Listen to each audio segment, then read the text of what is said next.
It starts in the mind on how we desire to go forth. And we must first observe and discover the world around us. And we must absorb and observe the world within us.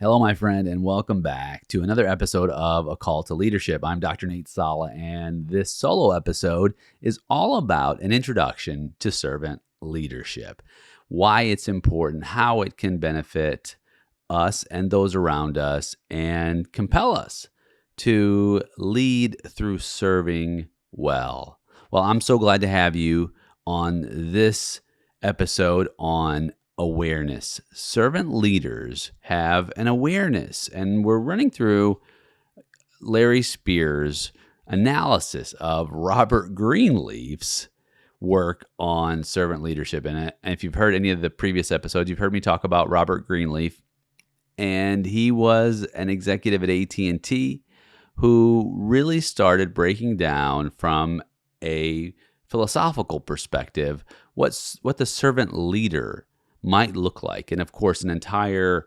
theoretical approach then became at the forefront of leadership studies in academia and in non-academic sources on how we can better lead transformationally and help others to achieve far greater than we or they ever thought possible alone.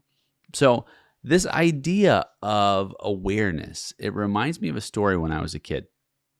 And we lived in an apartment complex, my mom and I. And I think I was probably about 7 years old. And I really wanted the kids, the little neighborhood kids, if you will, to come hang out at my apartment. So while my mom was working during the day, I thought, what would be the best way that I could get these kids to come to my apartment? And so I grabbed a box of Cocoa Puffs and I put one Cocoa Puff about every few inches in the center court of our apartment complex, and I led the dots all the way to my door and then inside. And would you have it, one after another, my little buddies, all the neighborhood kids, came into my place. Well, we raided the pantry and had a really good time. And that day, I learned two things, especially after my mom came home. One is that people are motivated by what they value, and they will act on those motivations. In this case, these kids were motivated to eat that cereal, and they then began to follow my lead, if you will. And then the second thing I learned is it takes about a week to sit down after your mom comes home from work and realizes that you and your buddies emptied the entire pantry. So that was a rough lesson.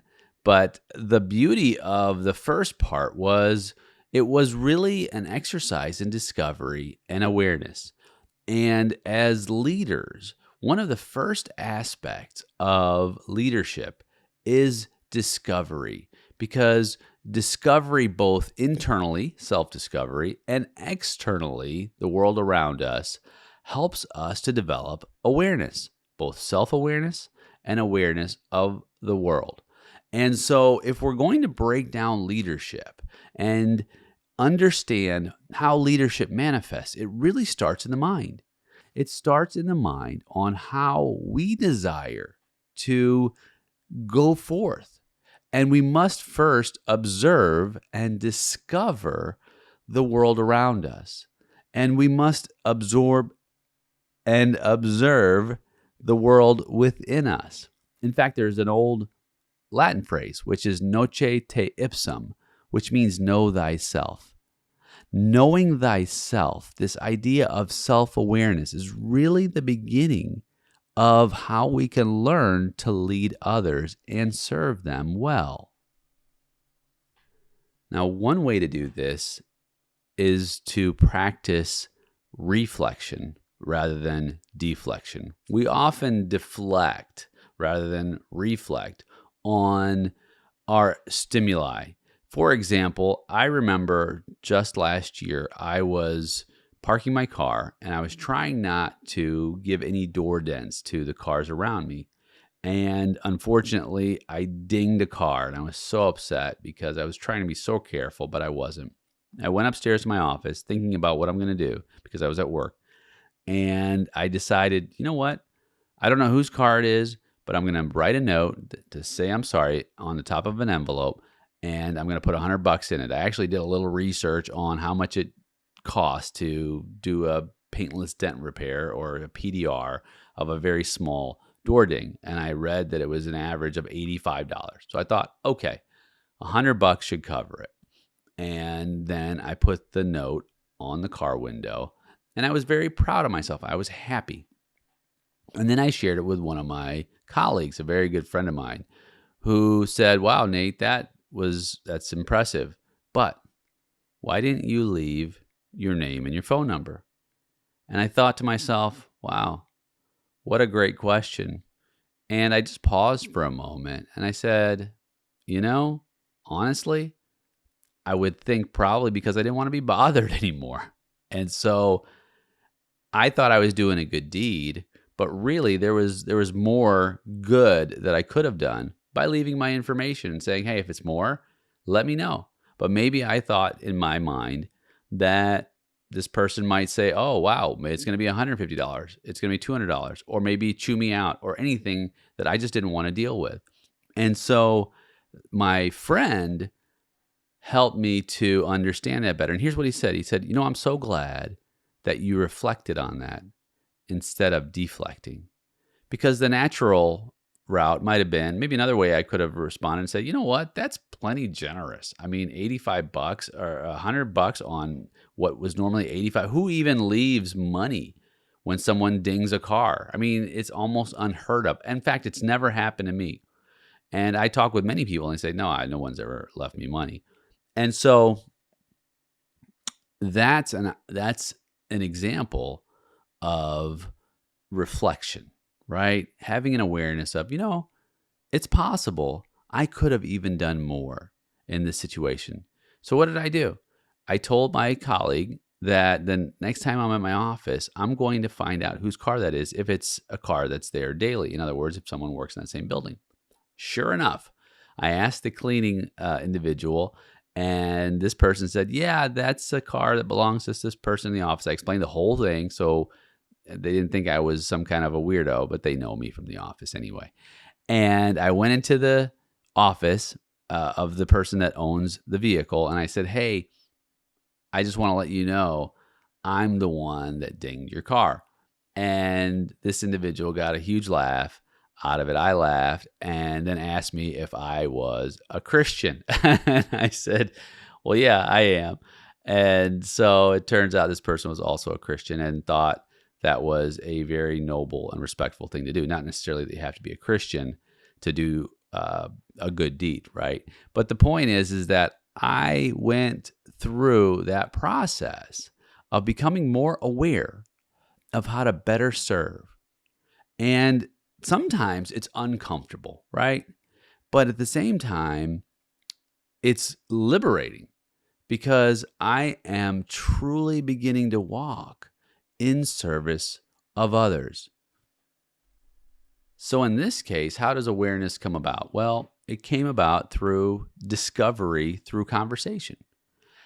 And one way that we can become more aware of our surroundings, of ourselves, to know thyself, if you will, is to have conversations with others who we respect. Do we have colleagues, mentors, companions, confidants who we can share about these situations that come up in our own lives?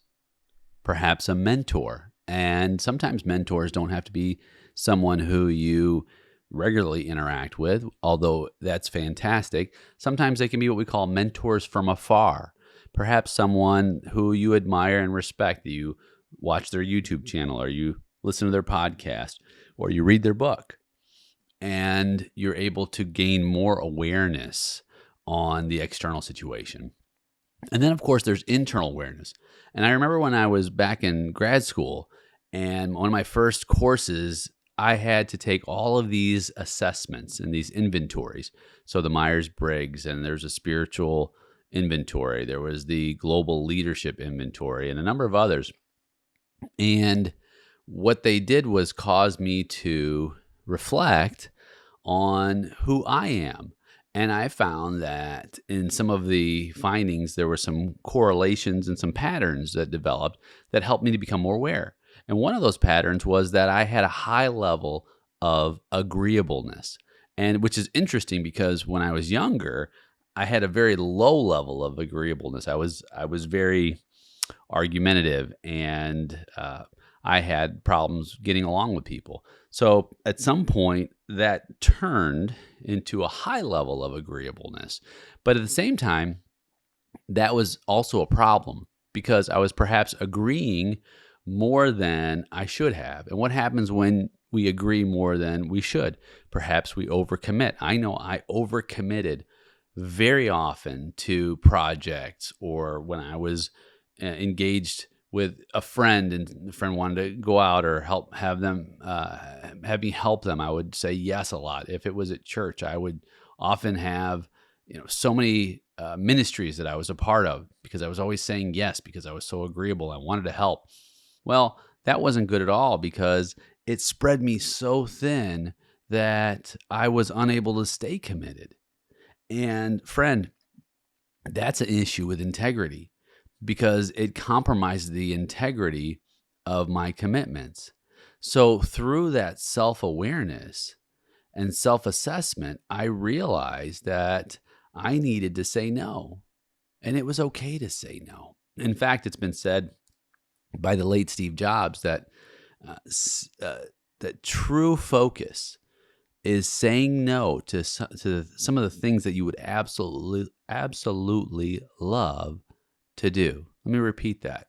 True focus is saying no to things you absolutely would love to do so you can stay focused on those things you must do.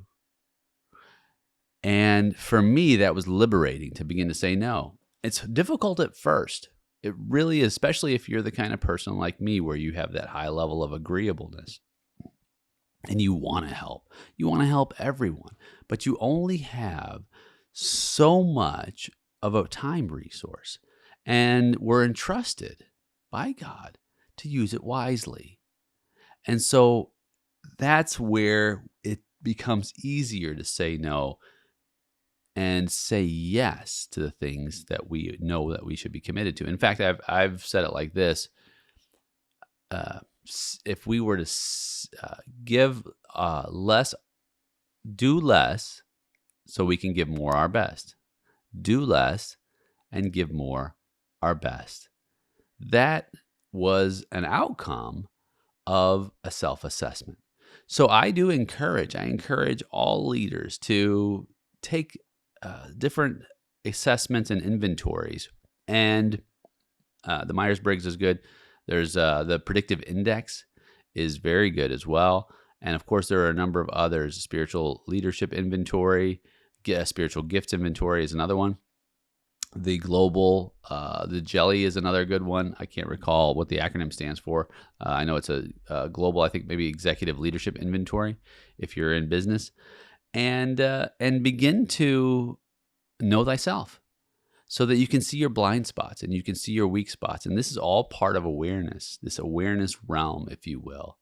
And begin to listen and discover the world around you so that you too can begin to have awareness of different aspects of what's going on that you're attracted to, because to make a difference, be a difference maker, to stand in a gap in an area of passion for you. Where is it that you can make an impact with your own giftings. And of course, you can't begin to make an impact with your giftings until you know what they are. And so that's the first step. First step is to know yourself. And then to take those gifts and make use and manifest them in the world. In fact, it reminds me a little bit about the parable of the talents that Jesus told. And he tells this story of 3 servants who worked for a master, and the master gave them each a sum of money. And he gave 1 denarii or a day's work to 2 of them. And then, number 2 was 2 and number 3 was 4. And the first servant actually took his money that was given to him to multiply and increase and hid it. He buried it. And then the other 2 invested it and they multiplied it. And when the master came back, he asked the servants to give an account of what they did with the money. And the first one who buried the money said that he knew that the master was very shrewd and he did not want to upset him. And so he buried it. And so the master said that this servant was wicked and lazy and cast him out. And then the other 2 who multiplied and increased what was entrusted to them, he told them, "Well done, good and faithful servant. Come and dine with the master." And friend, that's a little bit about this idea of awareness, because the first servant was not aware of his own giftings, what he could do. 2, he wasn't even aware of his master, because he was not aware that his master was actually going to be pleased with him as long as he had faith enough to invest that gift to be multiplied and increased. And incidentally, the 2 who multiplied and increased had different amounts which were multiplied by. In other words, they didn't have the same outcome as far as the material grand total, if you will. But they did have the same outcome, that they received a well done, good and faithful servant. You see, friend, awareness allows us also to take the steps forward so that we can do a good work with the giftings we have and multiply everything that we are entrusted with as servant leaders to help others along their journey.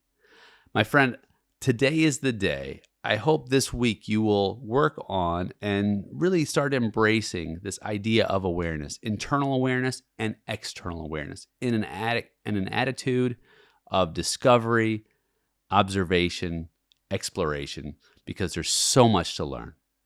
I hope you've enjoyed this time, and I've enjoyed it too. My name is Dr. Nate Sala, and this is A Call to Leadership.